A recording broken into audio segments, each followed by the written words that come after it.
Auzubillahiminash-shaytanir-rajeem. Bismillahir-rahmanir-rahim. Assalamu alaikum. Today the topic we are going to discuss is about cardiovascular disease. Medicine का ये topic है और basically हम लोगों के पास ऑब्वियसली जब हम कोई भी मेडिसिन में टॉपिक पढ़ते हैं पहले उसकी एनाटमी हमने डिस्कस करनी होती है, फिर उसकी फिजियोलॉजी, देन हम पैथोलॉजी की तरफ आते हैं। हम सबसे पहले एनाटमी की तरफ आ जाएं तो एनाटमी में क्या है, हमें ये सब पता है कि जो हार्ट है वो 2 सीरियल पंप की तौर पे काम करता है। एक उसका काम इलेक्ट्रिकल है, एक मैकेनिकल है। इलेक्ट्रिकल में क्या है कि ऐसे नोड जो है वो डीपोलराइज होता है और वहाँ पे जो है थोड़ा सा इलेक्ट्रिकल पोटेंशियल प्रोड्यूस होता है, वो फिर इलेक्ट्रिकली आगे पास करता रहता है, जिसकी वजह से हमारे पास वेंट्रिकल्स जो हैं वो कॉन्ट्रैक्ट करते हैं। ठीक है, अब जो मैकेनिकल आ गया, मैकेनिकल में क्या होगा, मैकेनिकल में हमारे पास जो हार्ट पंप कर रहा है उसको हम मैकेनिकल उसका काम कहेंगे।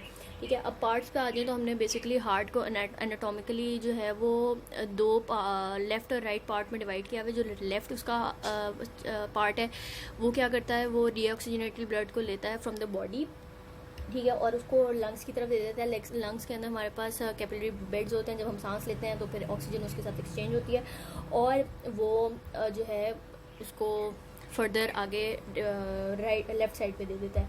अब क्या होता है, हमारे पास जो राइट साइड है उसको हमने 2 में डिवाइड कर दिया। फर्दर हमने 2 में डिवाइड किया। Number 1 is right atria and number 2 is right ventricle. अब जो राइट एट्रिया है वो क्या करता है, रिसीव करता है blood from the superior vena cava, inferior vena cava, और तीसरी है कोरोनरी साइनस। ठीक है, अब जो राइट वेंट्रिकल है, राइट वेंट्रिकल क्या करता है, हमारे पास ब्लड को लंग्स की तरफ देता है थ्रू पल्मोनरी आर्टरीज। ठीक है, अब लेफ़्ट पार्ट की तरफ आ जाए। लेफ़्ट पार्ट क्या करेगा, जो हमने ब्लड ऑक्सीजनेट करवा लिया है इनटू द लंग की कैपिलरी बेड, वो उसको फिर ऑक्सीजनेशन उसकी करवा के थ्रू पल्मोनरी वेन्स, 4 हमारे पास पल्मोनरी वेन्स होती हैं, लेफ़्ट एट्रिया में देगा। लेफ़्ट एट्रिया क्या करेगा, उसको लेफ़्ट वेंट्रिकल में देगा। लेफ़्ट वेंट्रिकल फिर उसको जो है एओर्टा के थ्रू बॉडी के अंदर डिस्ट्रीब्यूट करवा देगा।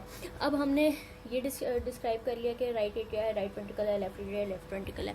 अब बेसिकली हम इनको चेम्बर्स का नाम देते हैं। हार्ट के 4 चेम्बर्स हैं, ठीक है, ऊपर वाले 2 एट्रिया, नीचे वाले 2 वेंट्रिकल्स। अब एट्रिया जो होते हैं वो थिन वॉल्ड होते हैं, वेंट्रिकल जो होते हैं वो थिक वॉल्ड होते हैं। अब जब एट्रिया को हम देख लें तो ये बेसिकली प्राइमिंग पंप होता है फॉर द वेंट्रिकल। वेंट्रिकल ने जितनी भी क्या नाम है उसका पंपिंग करवानी है, जो उसकी स्टार्टिंग करवाएगा वो बेसिकली एट्रिया करवाएगा।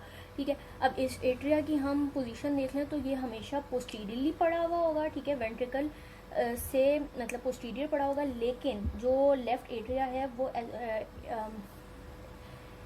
एंटीरियर टू द एसोफेगस और ट्रेकिया पड़ा हुआ होता है। ठीक है, अब उसके बाद हम देख लें, अब बेसिक जो प्राइमरी जो एनर्जी है ना फॉर द कॉन्ट्रैक्शन वो हमारे पास आती है फ्रॉम द एट्रिया। अब एट्रिया में क्या पड़ा हुआ है हमारे पास, हमें पता है एट्रिया में ऐसे नोड है। ऐसे नोड क्या करेगा, ऐसे नोड ने हमारे पास डीपोलराइजेशन करवानी है, ये करंट प्रोड्यूस करेगा। करंट प्रोड्यूस होगा तो फिर वो आगे फर्दर एवी नोड की तरफ जाएगा, एवी नोड से वो फिर फर्दर बंडल ऑफ हिस की तरफ जाएगा। अब इसमें क्या होगा, इस सारे प्रोसीजर में एनर्जी कहाँ से प्रोड्यूस हुई, ऐसे नोड से। ऐसे नोड कहाँ था, एट्रिया में, तो इसकी वजह से हमें क्या पता चल गया कि ये प्राइमिंग पंप है फॉर द वेंट्रिकल। ठीक है, अब वेंट्रिकल पे हम आ जाएं तो जो वेंट्रिकल है वो थिक वॉल्ड है। ठीक है, अब इसकी हम एनाटमी देखें तो जो हमारे पास राइट वेंट्रिकल है वो बेसिकली ट्रायंगुलर होता है और जो लेफ्ट वेंट्रिकल होता है वो बेसिकली कॉनिकल इन शेप होता है।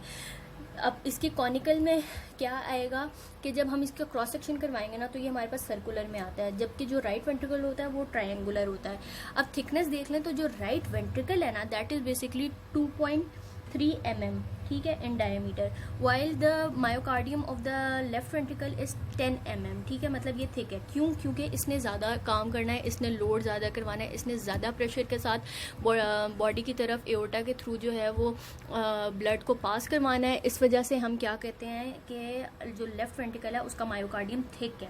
ठीक है, लेकिन जब हम इसकी क्रॉस सेक्शन करवाते हैं तो ये हमारे पास सर्कुलर में आ जाता है। अब इसकी एक्सटेंशन देख लें तो अब हम जब हार्ट को डिवाइड करवाते हैं ना, हम इस डायग्राम से देख लेते हैं। अब हमारे पास ये बहुत इजी सी डायग्राम है हार्ट की। अब इसमें ये क्या है कि ये हमारे पास right part of the heart है और ये left part of the heart है। ठीक है, अब इनको जो हमने डिवीजन करवाई है ना, राइट और लेफ्ट की जो डिवीजन होती है that is by the inter atrial septum, मतलब सेप्टम जो एट्रियल को डिवाइड कराएगा that is known as inter atrial septum. अब इसकी जो एबनॉर्मेलिटी आती है ना वो बेसिकली कंजेनिटल होती है। एक उसको कहते हैं फोरामेन ओवेल। जो हमारे पास फोरामेन ओवेल होता है, इसके दरमियान जब बर्थ से पहले गेस्टेशन जो पीरियड होता है उसके दरमियान हमारे पास यहाँ पे एक राउंडेड स्ट्रक्चर होता है जो ऑक्सीजनेटेड और डीऑक्सीजनेटेड ब्लड को जो है वो आपस में मिक्स करवाता है। तो बेसिकली जब हमारी बर्थ हो जाती है तो फिर ये जो फोरामेन ओवेल होता है ये बंद हो जाता है, ठीक है। लेकिन कुछ कभी कभी इस तरह से भी हो सकता है कि ये जो है ब्लड ये आपस में मिक्स हो जाए, तो क्योंकि फोरामेन ओवेल जो है वो बंद नहीं होगा, तो जिसकी वजह से फिर हमारे पास ब्लू बेबीज़ पैदा होते हैं, ठीक है। अब दूसरा, अब हमने इसको वर्टिकली तो हमने इसकी डिवीजन इस तरह से कर ली कि ये इंटर एट्रियल सेप्टम इसको डिवाइड करवाता है, लेकिन अब इसको हॉरिजॉन्टली भी हमने डिवाइड करवाना था। तो हॉरिजॉन्टली हमारे पास जो एट्रिया और वेंट्रिकल के दरमियान में जो डिवीजन करवाता है ना, that is basically annulus fibrous, ठीक है। एनुलस फाइब्रस हमारे पास स्केलेटन होता है जो एट्रियो वेंट्रिकुलर वेल्व, जो ये हमारे पास ये दोनों वेल्व है ना, इन दोनों का जो स्केलेटन बनाएगा ना, that is known as annulus fibrosus. अब ये बेसिकली क्या करवाता है एनुलस फाइब्रस, ये इलेक्ट्रिकली जो होता है ना, ये इंसुलेट करवाता है एट्रिया को फ्रॉम द वेंट्रिकल, ठीक है। अब ये क्या करवाएगा कि जब हम SNO डीपोलराइजेशन करवाएगा ना, तो फिर ये एट्रिया को जो है वो इंसुलेट करवा देगा वेंट्रिकल से, ठीक हो गया। अब आगे हम आ जाएं, ठीक है। अब आपको इसकी डिवीजन समझ आ गई। अब हम आते हैं इसकी आर्टरी और वेनस सप्लाई पे। अच्छा, अब हम इसकी कोरोनरी सर्कुलेशन देख लें। तो कोरोनरी सर्कुलेशन में हमारे पास सबसे पहले आर्टरीज आ जाती हैं। अब आर्टरीज में क्या है कि जब हमारे पास एओर्टिक रूट होता है ना, एओर्टिक रूट जब एओर्टा निकल रहा होता है तो उसकी जो रूट होगी हमारे पास, वहाँ से जो है एक लेफ्ट साइनस निकलता है, एक राइट साइनस निकलता है, ठीक है, distally to the aortic valve. Aortic valve के जो डिस्टल पार्ट होगा ना, मतलब एक तो प्रॉक्सिमल पार्ट होता है जो स्टार्टिंग पॉइंट होता है, एक होता है एंडिंग पॉइंट जिसको हम कहते हैं डिस्टल। तो डिस्टिंग जो एंडिंग पॉइंट है ना एओर्टिक वाल्व का, वहाँ से राइट और लेफ्ट साइनसेस निकलेंगे जो दो हमारे पास बेसिक आर्टरीज देंगे। एक होगी लेफ्ट मेन कोरोनरी आर्टरी और दूसरी होगी राइट मेन कोरोनरी आर्टरी। अब जो राइट मेन कोरोनरी आर्टरी है ना, ये फर्दर दो हमारे पास डिवीजन देती है। आफ्टर 2.5 सेंटीमीटर इसकी राइट मेन कोरोनरी आर्टरी के हमारे पास एक डिवीजन आती है इसकी, that is left anterior descending artery, ठीक है, और दूसरी आती है लेफ्ट सर्कमफ्लेक्स आर्टरी। अब जो ये एंटीरियर डिसेंडिंग आर्टरी है ना, ये बेसिकली एंटीरियर इंटरवेंट्रिकुलर ग्रूव में मूव करेगी, और जो सर्कमफ्लेक्स आर्टरी है ना, ये posterior in the interventricular groove में पास करेगी, ठीक है। अब फर्दर हम जाते हैं। अब सबसे पहले हम इस डायग्राम से देख लेते हैं। अब इस डायग्राम में बेसिकली क्या दिखाया हुआ है कि ये हमारे पास एओर्टिक रूट है, ठीक है, ये एओर्टिक रूट है जहाँ से हमारे पास लेफ़्ट कोरोनरी आर्टरी आ रही है और ये हमारे पास राइट कोरोनरी आर्टरी आ रही है। अब जो लेफ़्ट कोरोनरी आर्टरी है उसकी दो ब्रांचेज हैं, एक लेफ़्ट एंटीरियर डिसेंडिंग आर्टरी आ जाती है, दूसरी हमारे पास आ जाती है सर्कमफ्लेक्स आर्टरी। अब जो ये है ना left artery, left anterior descending artery, ये बेसिकली एंटीरियरली मूव करती है, और ये वाली सर्कमफ्लेक्स आर्टरी जो है ना, ये पोस्टीरियरली मूव करेगी, सही हो गया। दूसरी हमारे पास ये राइट कोरोनरी आर्टरी आ जाती है, इसको हम अभी आगे डिस्कस कर लेते हैं। इसकी बस एक ही ब्रांच होती है, वो होती है ये पोस्टीरियर डिसेंडिंग आर्टरी, ठीक है। और भी होती हैं लेकिन बेसिक जो हमारे पास डिस्कशन के लिए इंपॉर्टेंट है ना, वो यही है। अब बाकी हम देख लेते हैं। अच्छा, अब हम इसकी जो है ना ब्रांचेस को देख लेते हैं।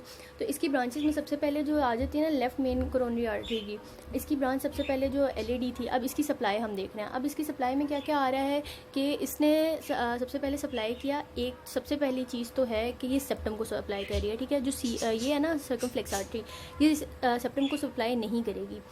उसके बाद सेकेंडली जो LED है ना, वो LED जो है हमारे पास एंटीरियर लेटरल और apical wall of the left ventricle को सप्लाई कर रही है, जबकि जो सर्कमफ्लेक्स है ना वो लेटरल, ठीक है, लेटरल को इसने भी किया था, अब यहाँ पे भी लेटरल आ रही है, ठीक है। इसने इंटीरियर को किया, इसने पोस्टीरियर को कर दिया, ठीक है, और inferior segment of the left ventricle, ठीक हो गया। और इसकी जो ब्रांचेस होती है ना, ये ब्रांचेस देती है मार्जिनल ब्रांचेस देती है, जो मार्जिन ऑफ द हार्ट होते हैं ना, हार्ट के चैम्बर्स, उसको सप्लाई करती है, ठीक है। अब राइट कोरोनरी आर्टरी पे आ जाए। राइट कोरोनरी आर्टरी की जो बेसिक ब्रांच थी ना, वो हमने पढ़ ली थी कि पोस्टीरियर डिसेंडिंग आर्टरी होती है। अब ये कहाँ मूव करती है, as name is indicating that it is posterior, तो इसका मतलब है कि पोस्टीरियर इंटरवेंट्रिकुलर ग्रूव में मूव करेगी, ठीक है। उसके बाद ये सप्लाई किसको करेगी, इन्फीरियर इंफ्रो इंटरवेंट्रिकुलर सेप्टम को, ठीक है। ऊपर इसने क्या कर दिया था, anterior part of the septum को कर दिया था। अब जो राइट कोरोनरी आर्टरी है ना, ये inferior part of the septum को करेगी, ठीक है। अब इसकी सप्लाई देख लें तो इसकी सप्लाई ये है कि ये राइट एट्रियम को कर रही है, राइट वेंट्रिकल को कर रही है, ठीक है, infero posterior aspect of the left ventricle को कर दिया था, ठीक है। अब जो पार्ट यहाँ से रह गया था इंफ्रो पोस्टीरियर, वो हमने राइट कोरोनरी आर्टरी से जो है ना हार्ट को सप्लाई करवा दिया, ठीक है। अब बेसिकली जो राइट कोरोनरी आर्टरी है ना, इसकी पर्सन टू पर्सन वेरिएशन आती हैं, ठीक है। अब जब इसकी सप्लाई जो होती है ना 60% ऑफ द पीपल में जो है ना ये SA नोड को भी सप्लाई करेगी और 90% को जो है ना ये AV नोड को भी सप्लाई करती है। अब बेसिकली हमें पता है कि हमने मेडिसिन पढ़नी है तो इसकी हमने पैथोलॉजी पढ़नी है। अब जो इन आर्टरीज़ की पैथोलॉजी है ना, वो ये है कि इनकी या तो थ्रोम्बोसिस हो सकती है या इनकी ओक्लूजन हो सकती है, ठीक है। और इनकी ओक्लूजन डिफरेंटली हमारे पास डिफरेंट आर्टरीज़ की ओक्लूजन डिफरेंट हमारे पास जो है ना प्रॉब्लम्स क्रिएट करवा सकती है, ठीक है। जैसे हमारे पास जो राइट कोरोनरी आर्टरी है ना, अगर इसकी ओक्लूजन हो जाए तब हमारे पास साइनस ब्रेडिकार्डिया हो जाता है या फिर AV नोड ब्लॉकेज हो जाती है। ये हमारे पास रेयर केस होता है, लेकिन जो ये है ना ब्रेडिकार्डिया, ये बेसिकली ज़्यादा होता है। क्यों? क्योंकि जो हमारे पास राइट कोरोनरी आर्टरी है, इसने क्या करना है, इसने SA नोड को सप्लाई करना है ना। तो SA नोड को जब सप्लाई करेगी, SA नोड ने क्या करना है, SA नोड ने डीपोलराइजेशन करवानी है और आगे फर्दर जाके हमारे पास इलेक्ट्रिकल कंडक्टिविटी करवानी है ना। तो अब हम अगर ऐसे नोड की ही आर्टीरियल सप्लाई को ब्लॉक करवा दें तो हमारे पास क्या होगा, हार्ट रेट कम हो जाएगा, तो उसकी वजह से क्या होगा, ब्रेडिकार्डिया, ठीक है, साइनस ब्रेडिकार्डिया हो गया, ठीक हो गया। दूसरा, अगर हमारे पास एब्रप्ट आ गया, एब्रप्ट थ्रोम्बोसिस हो गई है ना इसकी RCA की, तब क्या होगा, इन्फाक्शन हो जाएगा inferior lateral part of the left ventricle या फिर राइट वेंट्रिकल। अब यहाँ पे हमने पढ़ा था कि राइट कोरोनरी आर्टरी किसको करती है, infero posterior aspect of the left ventricle को सप्लाई करती है।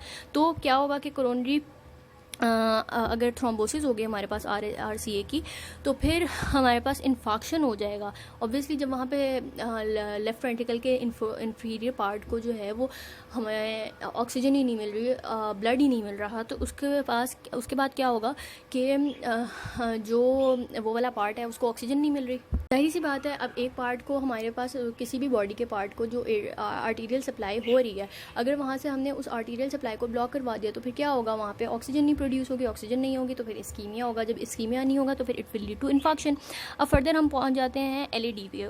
LED पे अब क्या होगा, अगर LED का एब्रप्ट ऑक्लूजन है ना, तो infection of the left ventricle होगा। लेफ्ट वेंट्रिकल क्यों होगा, क्योंकि ये लेफ्ट वेंट्रिकल को जो है मोस्टली सप्लाई कर रहा है, तो फिर हमारे पास लेफ्ट वेंट्रिकल की इन्फेक्शन हो जाएगी।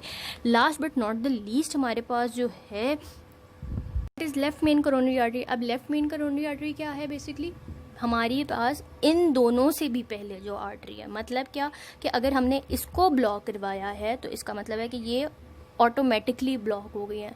अब ये जब ऑटोमेटिकली ब्लॉक हुई हैं तो अब क्या होगा कि पूरे के पूरे हार्ट की, मतलब हमने left side of the heart की जो है वो हमने ब्लॉकेज करवा दी है। अब दैट विल बी फेटल, ठीक है। इन लोगों का फिर, इन चीज़ों का फिर हम थोड़ा बहुत जिसे कहते हैं कोई ना कोई सोल्यूशन निकाल लेते हैं, लेकिन this is very much fatal. अब फर्दर हमने इसकी पैथोलॉजी पढ़ ली, अब हम इसकी आगे वेनस सप्लाई वगैरह देखते हैं। So further what we have here is the venous drainage. अब वेनस ड्रेनेज में क्या होता है कि जो हमारे पास जैसे जैसे हमने अभी कोरोनरी आर्टरीज सारी पढ़ी हैं ना, उसी तरह से वेनस कोरोनरी वेन्स भी होती हैं, ठीक है। जैसे जिस पाथ पे हमारे पास सारी कोरोनरी आर्टरीज चल रही है ना, उसी तरह से कोरोनरी वेन्स भी चल रही होती हैं, ठीक है। अब लेकिन होता क्या है कि ये जब ड्रेन होती है ना, हमें पता है कि वेनस सिस्टम जो है वो हमेशा किसी ना किसी चीज़ में ड्रेन होता है। अब ये जो ड्रेन होता है ना, that is in the coronary sinus, ठीक है। फर्दर ये आगे जाके फिर कहाँ होता है, राइट एट्रिया में। क्यों? क्योंकि ऑब्वियसली हमने पढ़ा था पहले कि जो हमारे पास कोरोनरी साइनस है that is drain into the right atria, तो फिर इस वजह से ये यहाँ पे आ जाता है, ठीक है। अब इसकी लिम्फेटिक सिस्टम देख लें तो लिम्फेटिक में क्या होगा कि वेसल्स में हमारे पास छोटे छोटे लिम्फेटिक नोड्स होंगे और वो फिर थोरेसिक डक्ट में जो है ना वो ड्रेन कर जाएंगे, ठीक है। अब नर्व सप्लाई पे इस पे आ जाए, नर्व सप्लाई में हमारे पास सिंपैथेटिक भी है, पैरासिम्पैथेटिक भी है।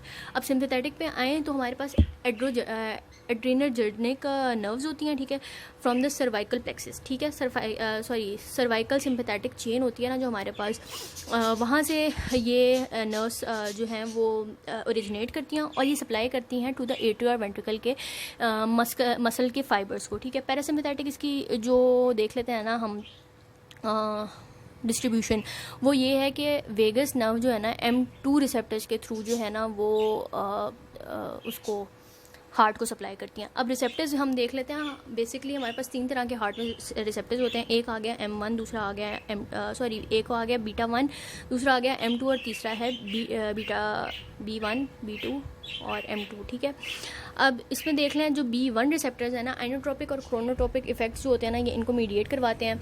B2 जो है ये बेसिकली हमारे पास स्मूथ मसल में जो है ना वो प्रीडोमिनेट करते हैं, ठीक है। और वेजो डायलेशन हमारे पास बेसिकली आकर करवाएंगे, ठीक है। और जो M2 है ना, ये बेसिकली वेगस नर्व जो है ना ये इनको मीडिएट करवाती है। अब इसका कंडक्टिंग सिस्टम देख लें। तो कंडक्टिंग सिस्टम में हमारे पास क्या है, मैंने आपको पहले भी बताया है कि हमारे पास ऐसे नोड आ जाता है, AV नोड आ जाता है और बंडल ऑफ हिस आ जाता है। ये बेसिकली हमारे पास ना लाइन वाइज लिखे हुए हैं। सबसे पहले ऐसे नोड होता है। अब ये होता कहाँ पे, प्रेजेंट कहाँ पे होता है, ये होता है junction of superior vena cava और राइट एट्रिया पे, ठीक है। जो अब इसका काम देख लें। अब इसका काम क्या है, बेसिकली जब हमारे पास हमने अपने हार्ट को कॉन्ट्रैक्ट करवाना होता है तो अब होता क्या है कि ऐसे नोड के पास ना स्पेशल एट्रियल सेल्स होते हैं। अब इनमें क्या होगा, ये डीपोलराइज होंगे, ठीक है। अब इनकी डीपोलराइजेशन जो होती है ना वो इन्फ्लुएंस होती है बेसिकली बाय द ANS और कैथिकोलामाइंस। कैथिकोलामाइंस हमारे पास होते हैं एपिनेफ्रिन और नॉर एपिनेफ्रिन, ठीक है। ये 2 चीज़ें हैं, ठीक है।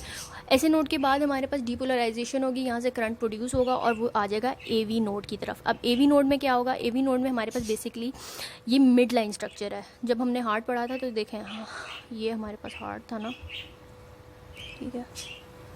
अब ये एट्रिया, यहाँ पे ऐसे नोड है, यहाँ पे मिड लाइन स्ट्रक्चर पे AV नोड आ गया। अब AV नोड सेंटर में है, तो अब AV नोड क्या करेगा कि ये यहाँ पे जो है ना डिले करवाएगा कंडक्शन, ठीक है, ताकि एट्रिया और वेंट्रिकल की जो कॉन्ट्रैक्शन है ना इसके दरमियान थोड़ा सा गैप आ जाए, ठीक है। यहाँ से फिर हमारे पास बंडल ऑफ हिस आ जाते हैं। बंडल ऑफ हिस क्या करते हैं, AV नोड से लेकर ना इंटरवेंट्रिकुलर सेप्टम के थ्रू जो है ना ये हमारे पास 2 ब्रांचेस देती हैं, एक लेफ्ट देता है, एक राइट देता है, ठीक है। इन ब्रांचेस में क्या होता है कि ये कंडक्ट करती हैं रैपिडली। हमारे पास AV नोड क्या कर रहा था, ये स्लोली कंडक्शन करवा रहा था, लेकिन ये जो है ना बंडल ऑफ हिस के थोड़ा सा ज़्यादा रैपिडली जो है वो कंडक्शन करवाते हैं। अब ये क्या करते हैं, ये अलाउ करते हैं पूरा जितना भी वेंट्रिकल है ना, ये हमारे पास जो वेंट्रिकल है इस पूरे की कॉन्ट्रैक्शन को जो है ना इनेबल करवाता है हमारे पास बंडल ऑफ हिस, ठीक है। ये हमारे पास कंडक्शन सिस्टम कंप्लीट हो गया। अब इसकी एनाटॉमी खत्म हो गया। अब फिजियोलॉजी हम नेक्स्ट वीडियो में डिस्क्राइब कर लेंगे, ठीक है।